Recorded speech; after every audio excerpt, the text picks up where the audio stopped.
Hello forever.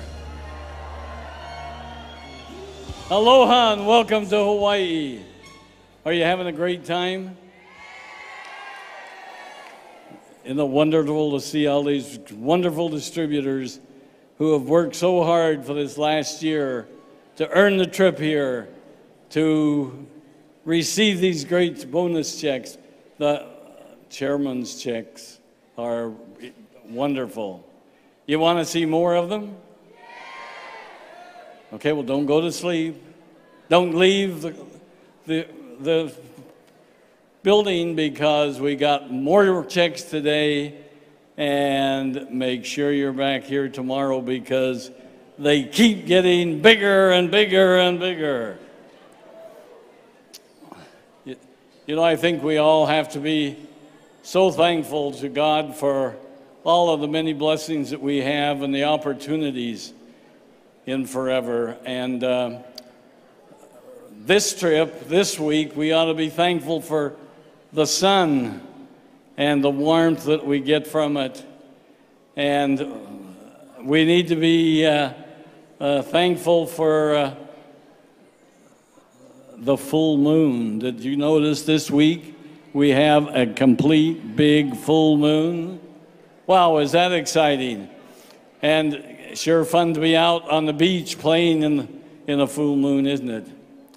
And then, of course, we're so fortunate to have the beautiful rains because they bring forth beautiful flowers and wonderful fruits, and the trees look so gorgeous, and everybody loves coconut trees, right? Okay, well, we have a lot to be thankful for.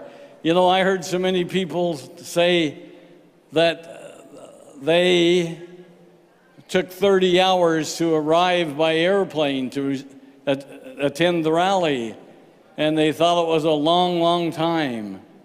You know, we ought to be thankful for those fast airplanes that made it in 30 hours, because I know that Robert Louis Stevenson, when he came to Hawaii, it took him 3 weeks to go from San Francisco to Hawaii on his ship, on the boat that he was on.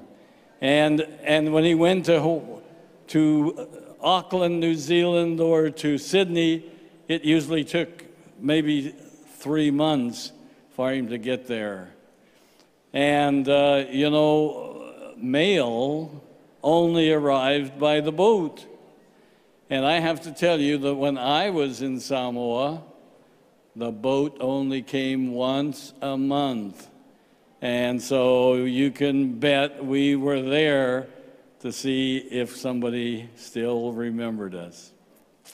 Well, most of all, I want to tell you that I'm thankful for you and you and you. You're the greatest people on this earth. And you're here because you are the very best. And I want to recognize some friends of ours who have been helping us in the philanthropic problems around the world and helping do various things that for people who are less fortunate than we. And I'd like to have Rob Smoot and his wife, Michelle, stand up if they would, where you can see them, or somebody send them out here on the stage so you can get a chance to see them. Because Rob talks to me every single day about what's happening throughout the world in tidal waves, in all of the problems that we know about, and that go through the various countries. And he spends his life helping those people. And so I hope you get a chance to meet him. Rob, where are you? Can anybody see him? And from up here, we can only see a big light out there. So we'll get him to come out here on the stand, and his wife, Michelle, later as soon as they can find him. Well, I wanted to tell you a little about the history of forever. Would you like to know more about history of forever? 35 years is a long time. How long can you sit here today and listen? Forever? Well, you know, it's been an incredible journey, and our successes have been fantastic. But with those successes, I have to tell you, there's been a lot of challenges. You know, it hasn't been rosy and every day. It has had its thorns, and it has had the challenges. But they wouldn't need us if it wasn't any thorns for us to overcome, right? So that's what I want to talk a little about today. And the company history is not unlikely what happens to each one of you as you are building your forever business.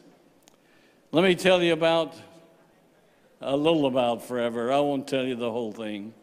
In the beginning, I learned in my life at home with my family on a farm in Idaho that there's not any shortcuts to work. You can't shortcut it. You have to do it right, and you have to spend the time that it takes to do it. My dad taught me hard work, moving sprinkler pipes, working from daylight to dark to get the crops planted, to combine the grains when they were ready in the fall.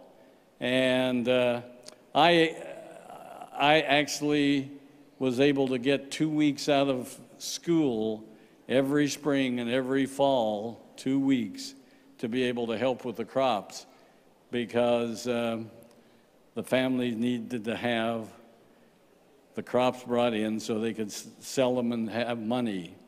My dad taught me very hard work.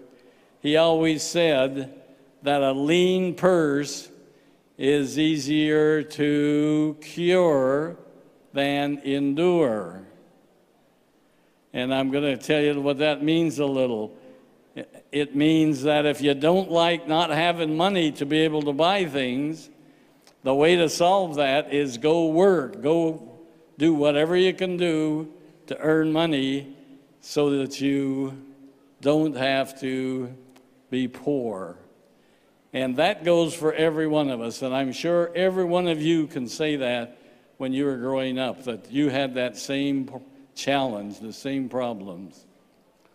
Well, I believe in the philosophy of hard work, no shortcuts, and with it, I've had an opportunity to have some successes. That, you know, the traditional businessman working in a corporate world. So I went to college, and afterwards I worked in an accounting firm with Deloitte and Touche, and I learned how to be a corporate businessman, and I liked it, and I enjoyed it. I liked doing taxes because I knew I was gonna, if I was successful, I was gonna have to do a lot of tax paying, and I loved to do that. I loved to see how other people did their businesses, and so for 2 years I worked with them. Then I went the real estate business because I loved real estate. I love big buildings. I love lots of land. And I worked for many years in that and business. And that's when I got acquainted with some of my friends who were in multi-level marketing. And they were always coming to me and say, Rex, come and speak to our group on Saturday and tell them how long it took you to get to be a vice president of Del Webb Corporation, which, by the way, was the only New York Stock Exchange company in Arizona. And tell them how long it takes you to make $100,000. Give them some guidelines, because we can show them how to make more money faster. And so I'd say, if it'll help you, I'll come and do it. And so I would sit there on a Saturday and watch them put the marketing plan on the board. And I'd say, this is kind of pretty good. It's smart.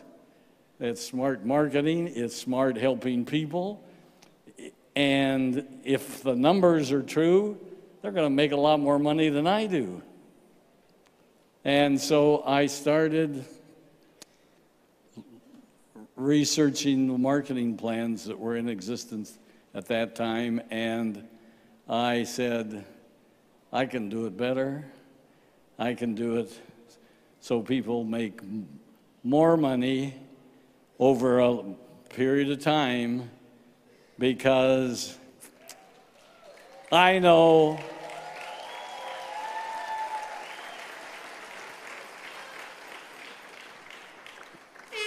and I wanted a marketing plan for what was going to last forever. And that's what we have. You know, I did what most people go out and find a product and say, I want to sell that, and they start trying to sell it, and they have a rough time, and they don't make enough money to pay the expenses. Well, I started with the marketing plan, and before I knew what kind of products I wanted to sell. And when I got the marketing plan, what I thought then was perfect, I started looking for products. And I looked at everything that was available, and I knew that I wanted to get a product that would be usable, that people would use it every day, and they would buy it every month at least, or every week. And I knew that there was no shortcuts to success. I found that out fast. And I had learned that in all my prior jobs. Anyway, as I was looking at various products, I always went back to when I was in high school. I thought I'd like to be a doctor because I wanted to help people. And so when I went to college, I thought maybe that would be a good vocation for me to be a doctor. But when I talked to those guys that were graduating, and they told me, well, you got another 12 years of college, I said, wow, I don't think that will work. I've got a wife at home, I've got a boy, and I've got all these other things that I want to do, and I don't think I want to spend 12 more years in college. And so I went with Deloitte & Touche. I went with the Del Webb Corporation, great companies. I learned lots, and I don't regret one day of it. But as I'm looking for the product that I needed, I ran into 3 doctors. They all lived in Dallas, Texas. And they had spent 25 years of their lives developing the stabilization process for aloe vera, where you could take that beautiful, clear gel out of the leaf and you could stabilize it naturally, put it in bottles, cap it, seal it so air didn't get to it, and you could keep it almost indefinitely. And I thought, wow, that is really something. You know, I only knew aloe vera to put on my sunburn when I went water skiing and got sunburned. But it was really good, but I knew it was great because it took away the sting in that. So anyway, I took some of their product. They were already bottling it, and they were trying to sell it in health food stores. Guess what? It sat there on the counter and you could put your finger around it and dust every place because nobody knew what aloe vera was. Nobody knew what to do with it, and they weren't selling any.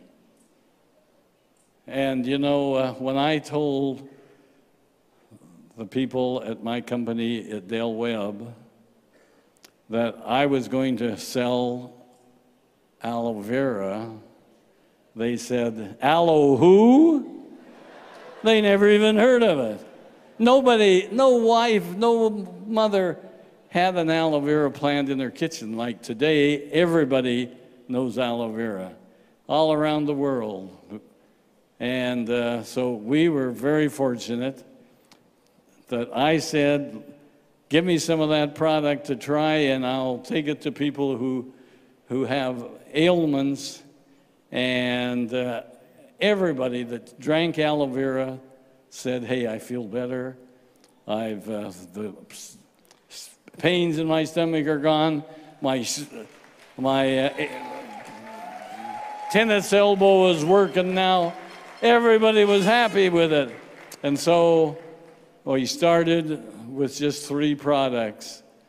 Aloe vera juice, we called it then, aloe vera jelly, and aloe vera lotion. 3 products. We started for almost the first 2 years. But guess what? It worked. Everybody that got some of it worked it, and they shared it with their friends, and pretty soon almost everybody in the United States was trying aloe vera. And I don't know how many of you are here today. I know some of you are here today that started that very first month in April of 1978. 1978, right? How many here today started with us in 1978 or 79? Will you stand up? And anybody here? And let's see who you are. I think Delma Syndergaard is here. I haven't seen her yet. Delma, you here, stand up. The Herreras, Lydia and the Herreras, I know you're here. I've seen you. The DeBones, Marco and Milagros DeBone is here. How many more are here? Can you see anybody? Well, come up afterwards, and I want to see you up here on the stand. We're going to take a picture as soon as our rally is over, so you'll be able to see them.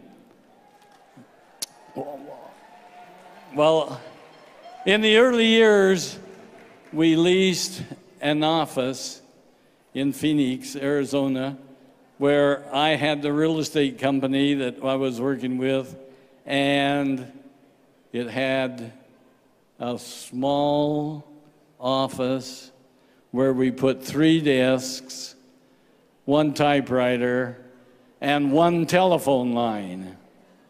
That's how we started forever. Is that incredible? We put labels on and stored the products in a garage in the space between my pickup and my car. We purchased aloe vera products from the doctor, and one of the 3 doctors, some of you have read his book, I'm sure, Bill Coates. How many of you, raise your hand if you've read one of Bill Coates' books? He was one of those 3 doctors. He's still alive in Dallas, but they told me this week that he's ailing, he's been sick, and he hasn't been selling very much product. But we purchased products from outside vendors who were raising aloe and trying to make products. And I found out that every month they wanted to raise the price. And if they raised the price, guess what? I had to raise the price to you.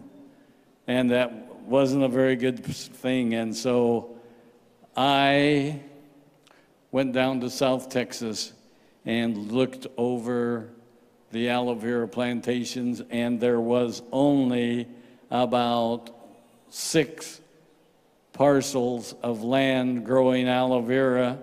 And I knew from the very first month that we were going to be needing lots of aloe vera. And so I started buying the existing plantations. Some of them was only 1 acre, 2 acre, 5 acres, 10 acres. The largest one was 20 acres. Is all that there was growing there at that time. And I started buying them. I started buying other land that was good. And so we started planting our own aloe, so we were going to be self-sufficient. And as we went along, we wanted to do new products. And when you go to an outside vendor and tell them you want new products, they think they know everything and they want it done their way, and it was almost impossible to get high quality products. And so we started buying our own building, our own land, and we purchased our first building when we got Aloe Vera of America. Bill Coates actually had one little building of about 2,000 square feet where they were making products in Dallas. And he said, boy, we can make all this product, we can make a lot more than you can sell. And in the first 5 days, he was out of products, and we had to start building a new building of our own. We acquired his building. It was, I should have known, because the address in Dallas was Easy Street. And I can tell you it wasn't easy. There was nothing easy about it. And it never got easier until we built a big plant and processing plant there, and in order to take care of all our business. And the reason why we've been successful is because we hired great people that are smart and knew what they were doing and wanted to work hard and wanted to get ahead in life. And some of those that I hired, you know, because Navaz is here today. Navaz was with me with Del Webb. She helped draw up the corporation papers. She helped do everything in getting the company started. And R.J. Lloyd, most of you know R.J., our attorney. R.J. started with us, and he would be here today, but he had to have a little surgery done this week and yesterday, and we checked on him, and he's doing fine, and he told me to tell you all hello and look forward to seeing you in the near future. And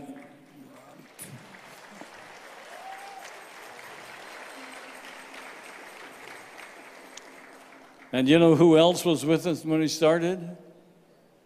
Greg. Greg was in high school. Greg came in every day after school.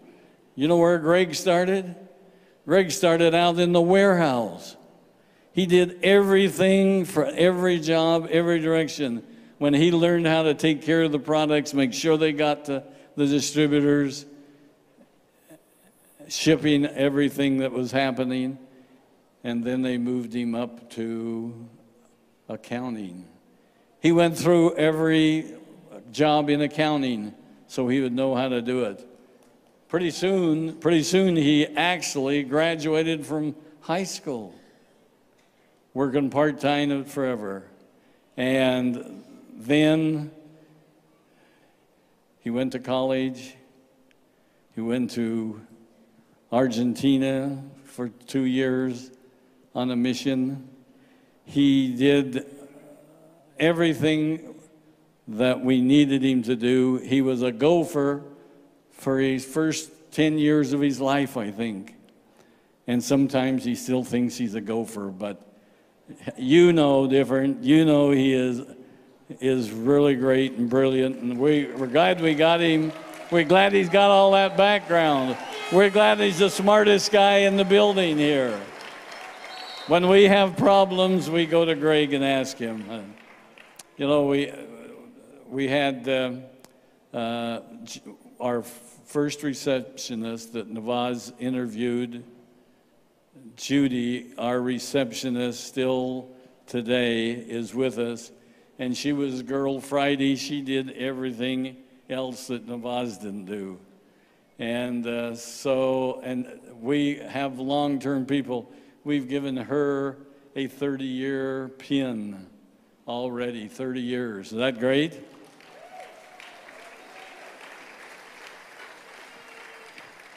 We purchased one building in Tempe.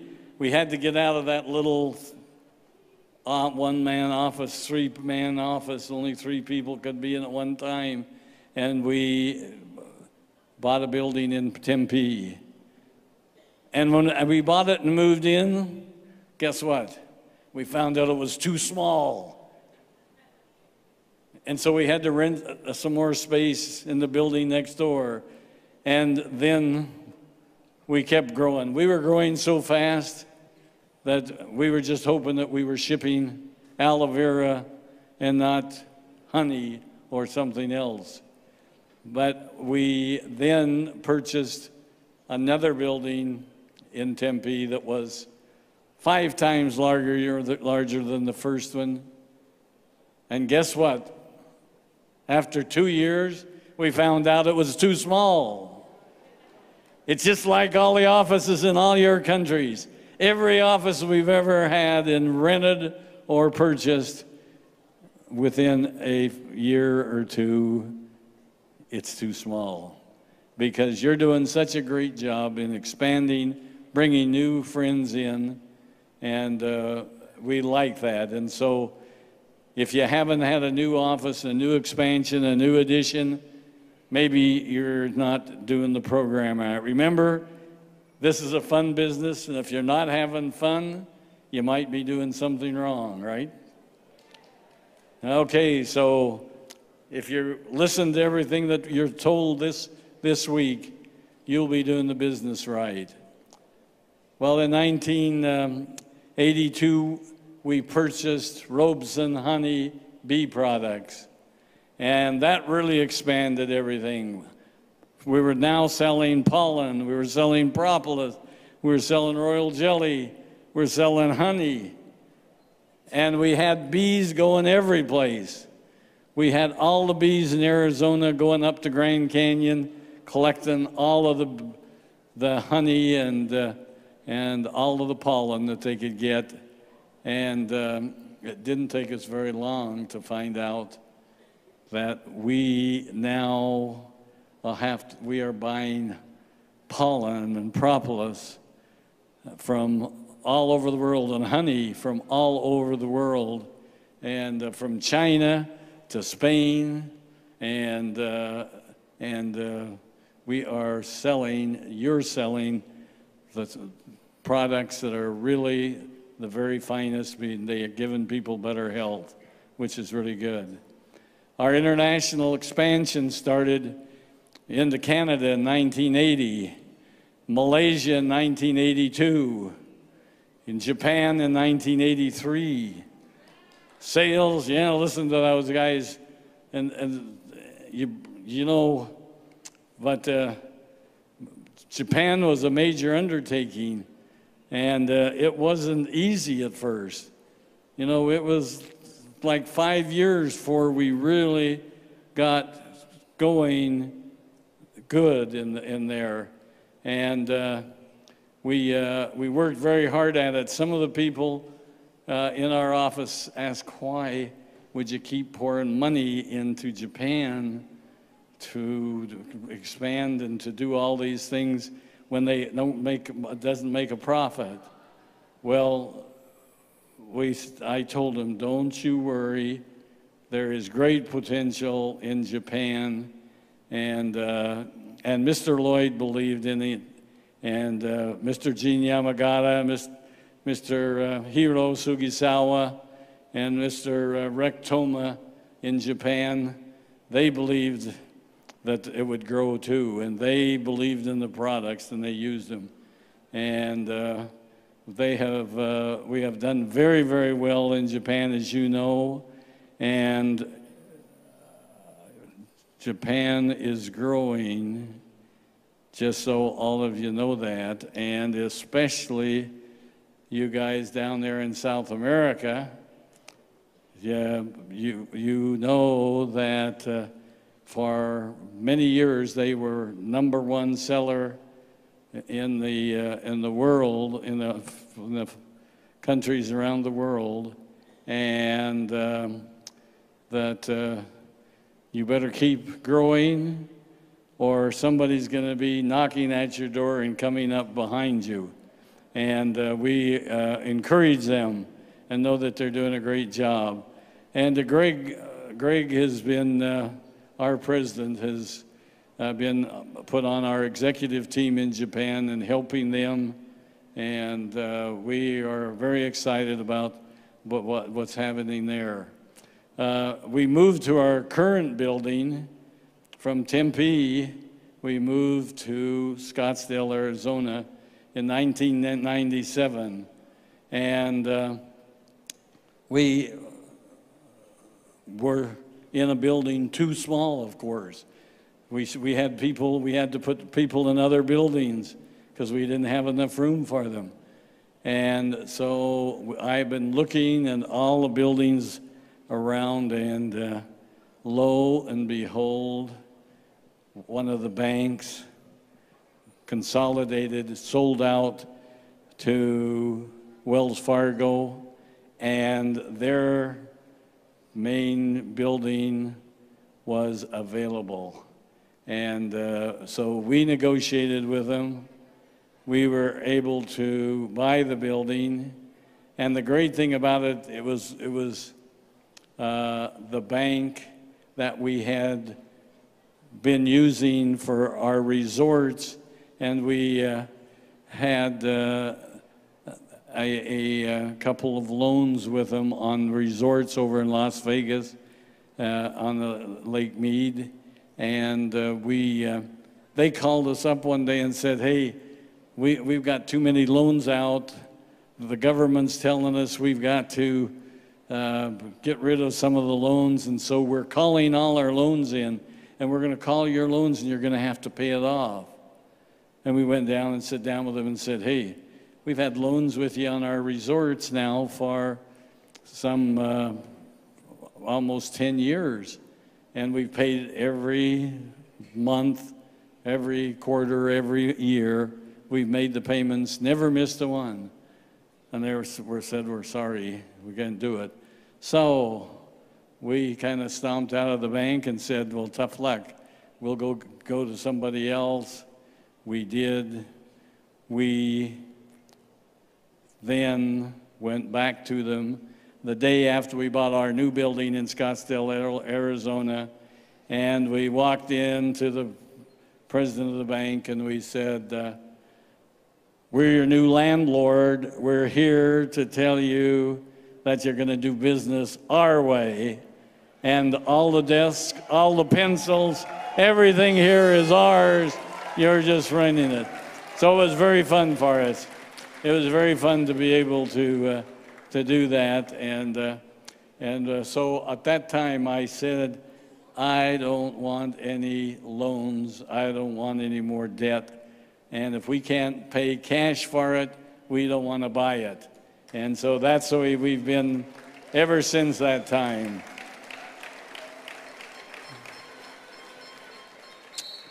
And I also learned another thing. I learned that never burn your bridges.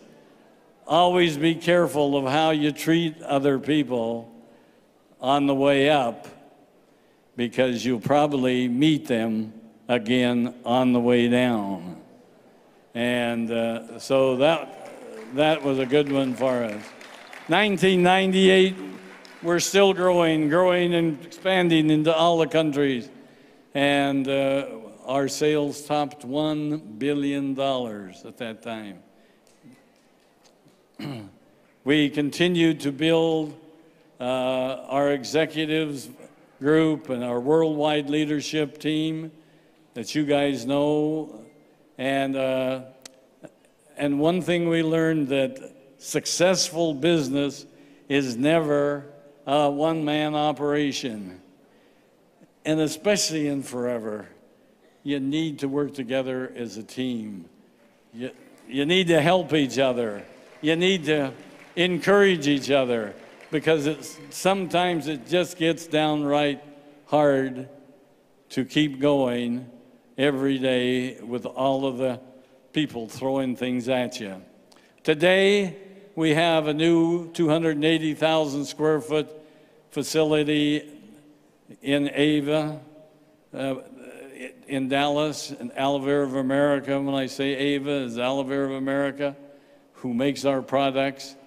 And they do more than 8 million gallons of aloe vera annually. 8 million gallons annually. Is that a lot of aloe? Man, you could swim for months in that much aloe, couldn't you? Now remember that we started on Easy Street with only 2,000 square feet of the building. We just last year built a new nutraceutical 80,000 square foot building, and in Phoenix, Arizona, where we do all our tableting, all our pollens, all our propolis and royal jellies and Arctic seas and everything we do there at Nutraceuticals in Phoenix. And we just finished this spring, the first of the year, a new 80,000 square foot, 300,000 square foot building in Amsterdam, Netherlands. And where's the Netherlands group? Yeah, we're going to be over to see them next month.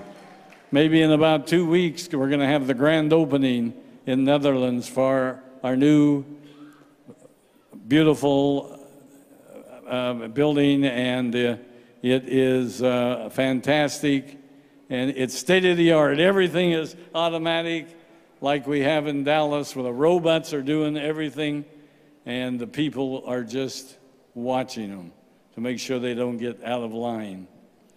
Now, we own more than 6,000 acres of aloe vera plantations in the Dominican Republic, many also down in South Texas by McAllen, and we take aloe from them every week and use it for our great products. And we are now, something new for you, we're now doing business in 155 foreign countries. And I hope you realize there's only 195 countries around the world. So but we got a lot to go. But that doesn't mean anything, because just think, in each of your countries, there's so many people. Most people have never heard of Forever. Most people have never had a glass of real aloe. And so we have our job to do and things to do. We got major internet presence. We have 175,000 fans on our Facebook. We have more than 5 million people visit foreverliving.com last year. 5 million people. How about that? We have many forever giving projects, like we just did here today with the two groups, to help their organizations help people who are needy and less fortunate than us. What's next? What are we going to do next?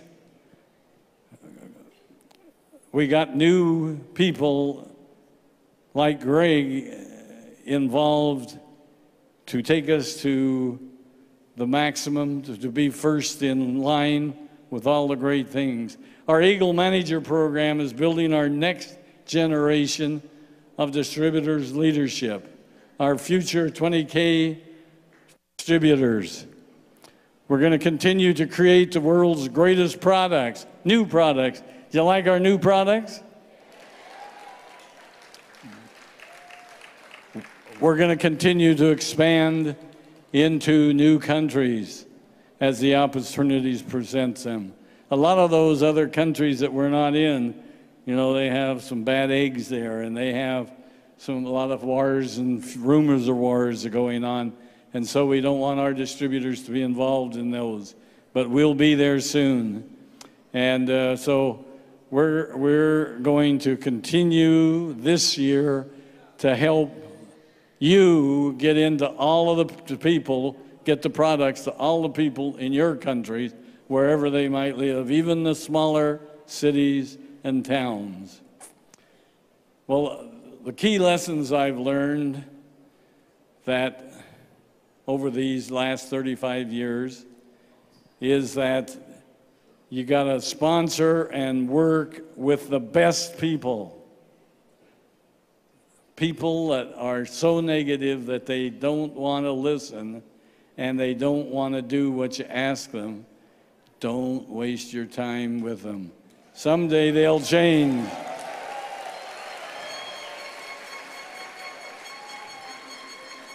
Sponsor and work with the best people. That'll help you get to the top fastest. Build it right, and don't try to shortcut it. And remember the movie, if you build it, they'll come. We're going to build it, and we know you're going to come with new people. Gain control of the process in your business and build for the long haul. Create a long-term strategy, not short-term gains like other countries, other companies have. We're in it for the long haul.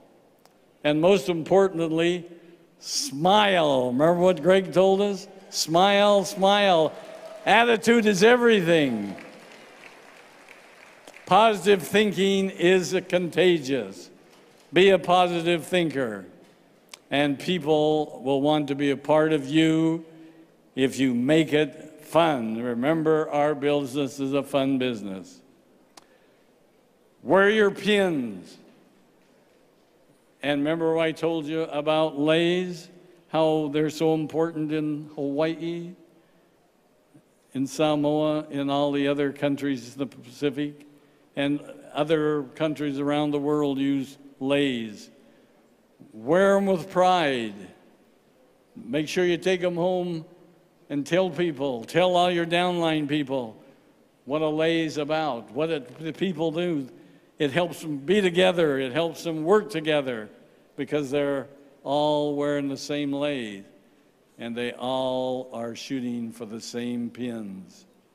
And so remember to wear your pin and be working towards your next level, because that's important for you to get bigger checks.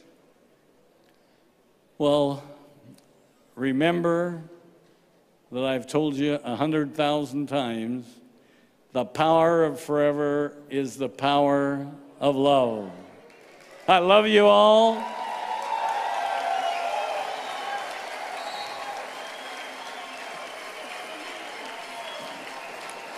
I am Rex. I love you all, and I am forever with a smile. Thank you.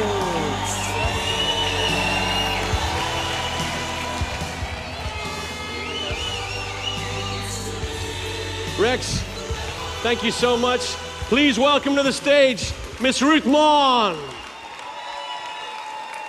Come on, guys, a big round of applause for the lady that's been behind all of that supported Rex through all of those years of challenge and struggle. And guess what, Rex? Look behind us. Remember, it's our birthday, our 35th birthday. Congratulations, Rex, Ruth. And I wonder if you guys want to join us in singing happy birthday to these great people. Can you help me with that? Okay, ready? And you know my voice is terrible, so I apologize up front. But on behalf of all of us, we want to thank you both from the bottom of our hearts for sacrificing so much, enable us to have such an opportunity. 35 years later, we appreciate it. Do we appreciate it? Okay, ready? We have to do the English version. 1, 2, 3. Happy birthday to you. Happy birthday to you. Happy birthday, dear forever. Happy birthday to you.